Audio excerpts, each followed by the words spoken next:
안녕하세요. 60대 초반이고 퇴직한 지 몇 년 된 가장입니다. 제 나이대의 대한민국 남자라면 대부분 저랑 같을 것 같습니다. 젊었을 때는 돈 버느라고 세월 가는지 모르고 앞만 보면 살다 보면 어느새 머리는 희끗해지고 주름만 깊어지는 아저씨가 되어버리지요. 아내와 아이들을 위해 일만 하다 보니 생활은 그렇게 부족하지 않지만 아이들과의 관계도 친밀하지 못하고 아내와의 사이도 그렇게 좋지 않은 경우가 대부분이잖아요. 저와 아내의 사이가 그렇게 나쁜 것은 아니지만 그렇게 좋은 것도 아닙니다. 아이들은 다 컸다고 다들 밥벌이 찾아서 나가 살고 이제 아내와 둘이 잘 지내보고 싶은데 아내는 집에서 하루 종일 저랑 같이 있기 싫다는 티를 냅니다. 퇴직 후 첫 몇 달간은 그러지 않았는데 얼마 지나지 않아 등산이라도 갔다 와라, 친구들이라도 만나고 와라, 저와 집에 둘이 있는 시간이 많아진 게 싫었나 봅니다. 그동안 돈만 버느라 마땅한 취미도 없고 저는 그래도 공무원 연금으로 생활이 가능하지만 친구들 대부분은 아직도 일을 하고 있는 경우가 많아서 낮에 만날 친구도 별로 없습니다. 아내의 등살에 못 이겨 산에도 가보고 공원에도 가보고 하지만 혼자서 뭘 하려고 하니 금방 재미가 없어지더라고요. 아내에게 같이 등산이라도 다니자고 했지만 아내는 집에서도 같이 있는데 나가서라도 따로 있고 싶다며 제가 등산을 가지 않고 집에 있는 날에는 아내는 어떻게 해서든 약속을 만들어서 집을 나갔습니다. 아내는 제가 퇴직하기 10여 년 전부터 전업주부를 하면서 시간이 남을 때는 취미 활동도 하고 모임도 가져서 주위에 아는 사람이 많아 나가서 할 게 많은가 보더군요. 아내가 밖에 나가 지인과 만날 때 집에 혼자 있으면 제 자신이 불쌍하고 처량해졌습니다. 그렇게 1년 정도 지났을 때였습니다. 하루는 아내가 모임에서 사람들이 온다며 저보고 나갔다 오라고 하더군요. 마땅히 갈 곳이 없어 그냥 방 안에서 혼자 있겠다고 했지만 여자들끼리 모임인데 제가 있으면 부담스럽다며 돈 10,000원 쥐어주며 저를 내쫓았습니다. 저는 정말 너무나 비참했고 집 근처 카페에 가서 커피 한잔 하면서 들고 나간 책을 보며 시간을 때울 수밖에 없었습니다. 아내가 저녁 7시 이후에 들어오라고 해서 밥도 못 먹고 있다가 너무나 배가 고파서 7시가 갓 넘어서 집에 들어갔습니다. 손님들이 다 간 줄 알았는데 아직 안 간 손님이 있었고 아내는 왜 연락도 없이 들어왔느냐며 저를 긁어보았습니다. 아직 안 간 손님은 긴 생머리에 단아하게 생긴 40대 정도의 여성이었고 옷가짐이나 하는 행동이 되게 여성스러워 보였습니다. 가벼운 인사를 하고 저는 배가 너무 고파서 주방에 가서 라면을 끓이기 시작했습니다. 아내는 손님 있는데 라면을 끓이냐면서 저를 나무랐고 저도 그때 서러움이 폭발해서 밥을 차려주지 못할 망정 이 시간까지 밥도 못 먹고 밖에 있다 들어온 남편에게 그게 할 얘기냐고 화를 냈습니다.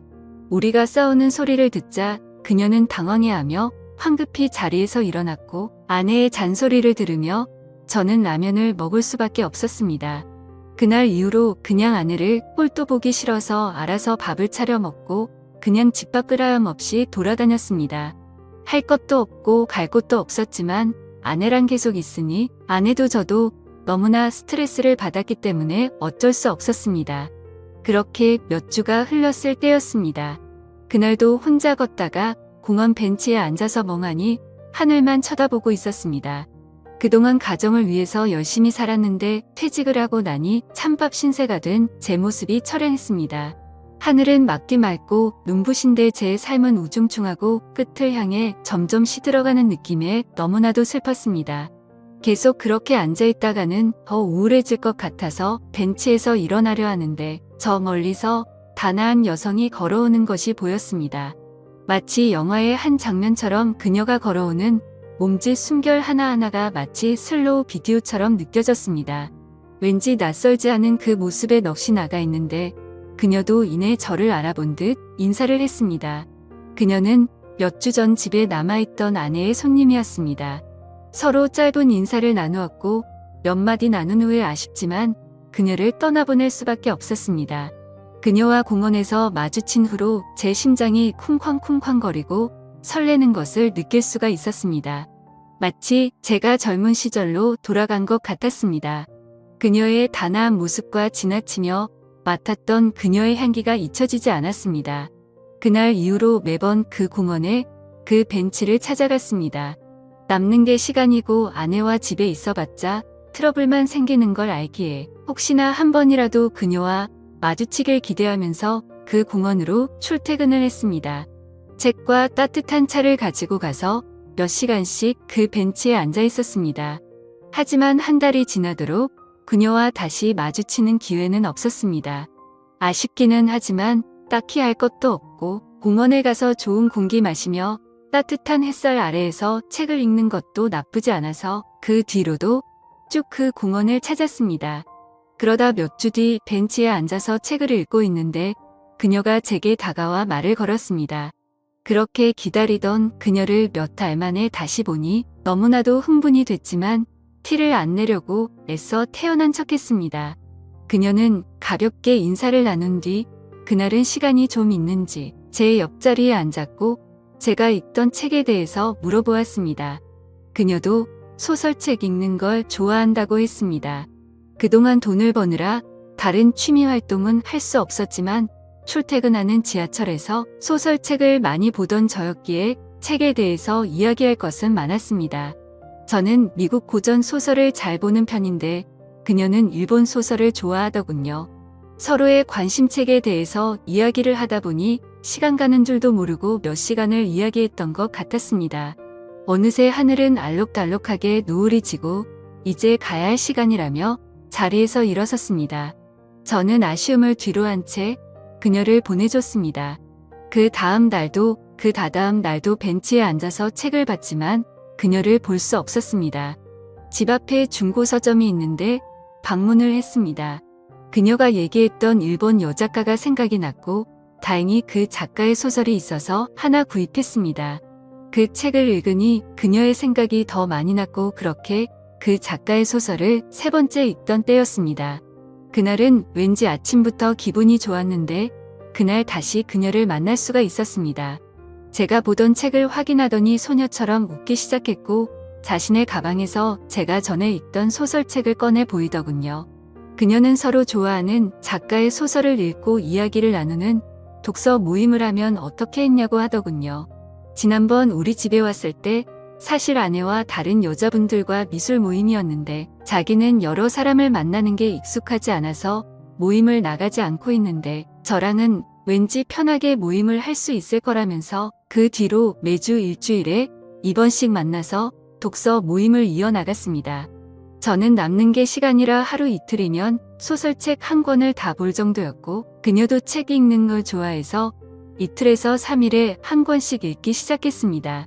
그렇게 매주 그녀와 만나다 보니 우리는 급격하게 친해지기 시작했습니다.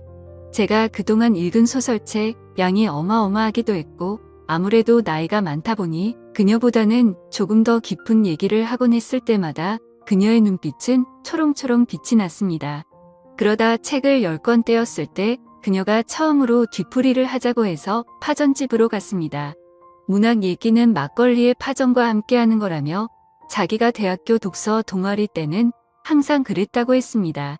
막걸리를 한 잔 한 잔 할 때마다 그녀는 평소와는 다르게 말이 많아졌습니다. 예전 대학교 때 동아리를 하면서 너무나도 즐거웠던 추억이 요즘 저와 독서 모임을 하면서 다시 느끼고 있다며 좋아했습니다. 그러면서 자기는 지적인 남자가 좋아서 대학교 때도 책을 많이 보는 동아리 선배를 짝사랑한 적이 있었다며 제가 자신과는 다른 견해의 이야기를 할 때는 너무나 똑똑해 보인다고 하더군요. 저 좋으라고 하는 소리였겠지만 은근히 기분 좋고 설레기도 했습니다. 조금 더 취하자 자신의 가정 이야기도 했습니다. 자신은 이혼녀이고 이혼한 지는 5년 정도 됐다고 합니다. 전 남편은 집이 많이 부유했었고 남편과 시댁도 아무런 문제가 없었지만 아이를 낳지 못하는 걸로 갈등이 있었다고 합니다. 기어코 전 남편은 다른 여자와 바람이 나서 아이를 데리고 왔고 이혼의 대가로 그녀가 지낼 만한 집에 전세금과 생활비 정도의 의자료를 받고 이혼을 했다고 했습니다.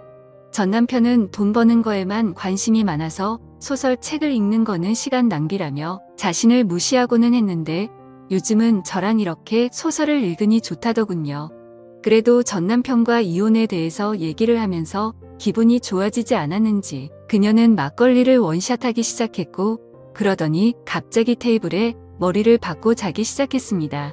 저는 10여 분간 그녀를 흔들어 깨웠지만 그녀는 이미 만취 상태였고 어쩔 수 없이 그녀의 지갑에서 신분증을 발견하고 그녀의 집으로 그녀를 데려다 주었습니다.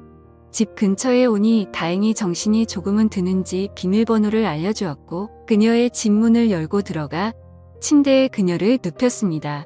40대의 젊은 이혼녀가 사는 집에 들어오니 흥분이 되는 느낌이 들었습니다. 여자 혼자 살아서 그런지 집도 깔끔하고 좋은 냄새가 났습니다. 저도 취기가 조금 돌고 있고 그녀도 취해서 얼굴이 붉어져 있어서 더 예뻐 보였기 때문에 고백하고 싶은 마음이 굴뚝 같았지만 그렇게 되면 요즘 삶의 활력소인 그녀와의 독서 모임이 끝날 것 같아서 두려웠습니다. 저는 그녀에게 이불을 덮어주고 집을 나올 수밖에 없었습니다. 다음 독서 모임에 나온 그녀는 그날은 정말 미안하다며 작은 선물도 사왔습니다. 그렇게 독서 모임이 이어나가고 책을 20권 본 날 이번엔 제가 뒤풀이를 하자고 했고 이번에는 조금만 마시기로 했습니다. 우리는 막걸리를 마시며 최근 읽었던 책에 대해 진지한 얘기도 하고 이런저런 얘기도 했고 적당히 취했을 때 그녀의 집 앞까지 같이 걸어갔습니다. 그녀를 들여보내고 돌아서려는데 그녀가 저를 잡았고 집에 좋은 와인을 한 잔 더 하자는 그녀의 말에 저는 설레기 시작했습니다. 그녀는 오랜만에 분위기를 내자며 LP판을 틀었고 우리는 재즈를 들으며 와인을 마시기 시작했습니다. 저를 집으로 초대해 분위기를 잡으며 술까지 마시자는 그녀를 보면 왠지 저를 꼬시는 듯한 느낌이 들었습니다. 하지만 나이 차이도 많이 나고 가정까지 있는 저 같은 남자를 저렇게 단아하고 우아하게 생긴 예쁜 어린 여성이 그런 생각을 한다고 생각할 수가 없었습니다. 그렇게 술이 한 잔 들어가더니 그녀는 저에게 대놓고 얘기를 하더군요. 이렇게 예쁘고 젊은 여성이 혼자는 집까지 데려와서 대놓고 꼬시고 있는데 왜 반응이 없냐면서 배시시 웃으며 얘기를 했습니다. 저처럼 나이 많은 사람이랑 괜찮은 건가라고 묻자 그녀는 어차피 자기도 늙고 나중에 썩어 문드러질 몸 한 살이라도 어린 나이일 때 사랑을 나누고 싶다고 했습니다. 그러면서 저는 나이는 많지만 아는 것도 많고 연륜도 많은 게 오히려 더 매력이 있다며 한 번만 더 망설이면 자기처럼 어리고 예쁜 여자를 만날 기회가 이제는 없을 거라며 저를 놀리는 농담을 했습니다. 저도 이제는 더 이상 망설이고 체면 차릴 필요가 없다 생각해서 그녀의 제안을 수락했습니다. 그녀는 단아한 외모와는 다르게 엄청 적극적이었습니다. 솔직히 나이가 들어서 심장이 두근거릴 거라고는 생각조차 못했는데 그날 이후로 정말 엄청나게 심장이 두근거리더라고요. 사실 젊은 사람들에 비해서 체력이 많이 부족해진 탓에 그녀가 실망할까봐 걱정도 했지만 그녀는 오히려 저를 위로해줬습니다. 그런 그녀를 바라보고 있으면 너무나도 사랑스럽습니다. 젊은 그녀와 연애를 하다 보니 매일매일이 즐겁고 활기찹니다. 퇴직 후 사회에서 소외되었다는 우울함과 퇴직 후 아내의 잔소리와 무시로 인해서 위축됐던 제 삶과 몸이 그녀와 사랑을 나누면서 제 삶도 행복도 너무나 커지고 있습니다. 제 또래에 위축된 많은 대한민국의 퇴직남들이 저처럼 좋은 기회에 다시 사랑을 하며 행복한 생활을 할 수 있는 제2의 인생이 꼭 있기를 바라겠습니다. 지금까지 제 사연을 들어주셔서 감사드립니다. 구독과 좋아요 부탁드려요. 감사합니다.